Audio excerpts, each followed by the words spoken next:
What's going on, everybody? Brian here with Nerd Theory, and I'm going to do a quick review of Final Fantasy Type-0. That came out last week, technically, at this point. But it's been a while since we've had a Final Fantasy game, and this is a port of a PSP game from 2011. So it's going to be, I thought it was going to be interesting to see how high def they took it up here. So the game's a lot like Final Fantasy VII Crisis Core for the PSP, probably due to the fact that it has the same director. So um, this game has something to prove for those who are disappointed with like the last three Final Fantasy 13 games. I'm not going to get into the actual storyline too much. I'm going to try to keep it brief as possible. But all the elements of a Final Fantasy game are there: Moogles, Chocobos, a character named Sid. But what separates this game from the others, besides it being M-rated, is just the sheer brutality of the game. I mean, from the opening scenes, the players presented with images of blood and death, like dead Chocobos, which is actually one of the purest things in Final Fantasy. Gunned down teenagers as they lay down in pools of their own blood. It's pretty brutal at the beginning and in the middle too. So that's probably where the M rating came from. So once again, before I go on, I do need to reiterate that this is a port of a PlayStation Portable game from 4 years ago. So keep that in mind when I'm telling you, going over this review, and kind of just, take it however you want. Let's see. The world and the characters have had pretty much a major overhaul in the graphics department. There's a vast improvement in the facial animations compared to the original game. But how can one tell the difference if they've never seen the original? Well, that's pretty easy because all the other NPCs that are in the game were completely ignored. So essentially, one character on screen looks like it's been up-resed, for like a PS3, PS4 port, while the other ones still look like they belong on a PS2 or PSP on your television. The fact that they use the term high definition is actually kind of a little misleading and insulting.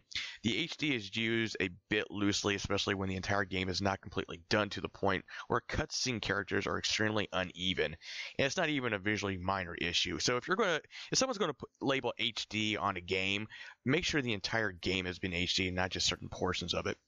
As far as the combat, it's actually pretty entertaining. It has an action RPG approach, which isn't a new idea in the slightest, but it serves its purpose well for this Final Fantasy, which is a very war-based plot. So there's a lot going on. So simply going to battle is more than just repeatedly tapping the action button, as boss fights require a bit more strategy. More times than not, the player will have to reload the game a few times and figure out the right people in the squad to pick to take down the enemy. Each character has specific skills, and one person can have a better advantage based on the other.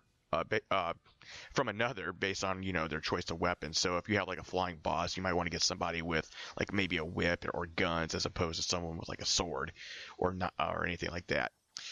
So switching between the characters is probably the best part about the game. The gameplay is broken down by missions or moving about the academy when you're not in battle. So trying out new moves or characters with a weapon that you're not familiar with gives you a sense of freedom and gives you something new to do. And trying out new abilities as they level up can be pretty fun as well. The problem with the extensive roster of characters, which is about 14, is that there's a lot of maintaining to do with the characters. So more times than not, the player's probably going to stick to a few favorites throughout the majority of the game. One element that worked really well was the real-time strategy format of invading other cities and towns. As battles can get a little tedious sometimes by themselves, it was great to have a little break in the gameplay. I never thought of Final Fantasy having its own RTS game, but I think this game proves that if they really wanted to and put the work in, it could be a really good one. So when you're not in battle, you're in the school kind of aimlessly wandering around trying to find people to talk to so the time passes before you go into the next mission.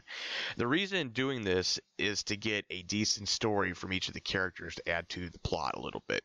The school setup is pretty basic until you have to go into the portal machine. Now, the portal machine takes you to other parts of the school, like the armory or the lounge or whatnot. The problem with the portal is that when you simply want to go to another level, you have to go back down to the main floor and choose where you want to go instead of just having the option right then and there to go to another floor. So basically, you start off at the bottom floor. You want to go to the lounge, you go to the lounge. But if you want to go, say, to the library or whatever, you can't just go straight to the library. You have to go back down to the bottom floor and then choose the library. So that's kind of obnoxious, and it kind of took me away from wanting to do anything in the school. they could have saved a lot of headaches by just changing that. I'm not a developer or anything like that, and I'm sure it's not that easy as I say it, but other games do it, and if you're going to try to port it to a PS4, maybe that probably been a good thing to do. If the school schematics won't keep you from talking to other classmates or watching lengthy cutscenes, and maybe the voice acting will, because the majority of the voice acting for this game is horrendous. There was nothing wrong with the voices per se, but rather the dialogue and the awkward pauses were there that didn't need to be. Uh, Either the lines were under delivered or over delivered. There were very few exceptions during the majority of the scenes. If you remember to change the language back to Japanese, just do yourself a favor and just go ahead and do it because it's not that great. Um, Musically, the soundtrack is excellent. In fact, it's better than the game deserves. The typical Final Fantasy overture plays while you're at school, which is cool, and the music complements what's happening in the battlefield really well. I mean, it's going to come to a point where it's going to repeat itself over and over again, but at least it's good music to do so. Speaking of repeating, the town setups for the missions are very bland. The environments of building in town are carbon copies of one another, so if you go to one town, it's probably going to look like the other town. There's nothing really new to look at until you get it halfway through the game, and then you get into newer type towns and new environments, which kind of gives you a breath of fresh air, but it's getting through that initial first part that's going to get you a little bit. Something they could have changed a little bit, maybe put a splash of color, but once again, it is a PSP port, so I have to try to give it some benefit of the doubt. Now, just like the story, Final Fantasy storyline, especially 13, it's very convoluted, and like you'll notice terms like "l'ci" that were used in Final Fantasy 13, but it still didn't make it any easier to know what was going on with the plot. The pacing of the plot is weird, as well as like the battle scenario right away as a player. You may not really know, you know, why you're kind of just stuck in there until a little bit later on when you start piecing things together. So it's just paced out very strange. Overall, Type-0 had some things going for it in terms of the combat, the real-time strategy elements, and score, but the bad outweighs it overall. Calling this an HD port once again is clearly that it hasn't been worked through all the way, and we should call that attention out to any developers trying to cash in on a franchise by re-releasing, previous games, because it just was not done all the way. The game probably had a good storyline, but the pacing of it made it where it was so the cutscenes were so long you just wanted to skip through it. Same thing with the dialogue with the characters and voice acting. It just took away from it. There was certainly something lost in the translation of this game, as it was positively reviewed for the most part when it first came out overseas, but unfortunately it looks like any kind of soul that the game had was the victim, and it wasn't there. So I give this a 2 out of 5. If you want to read the full review, go to highscorereviews.com.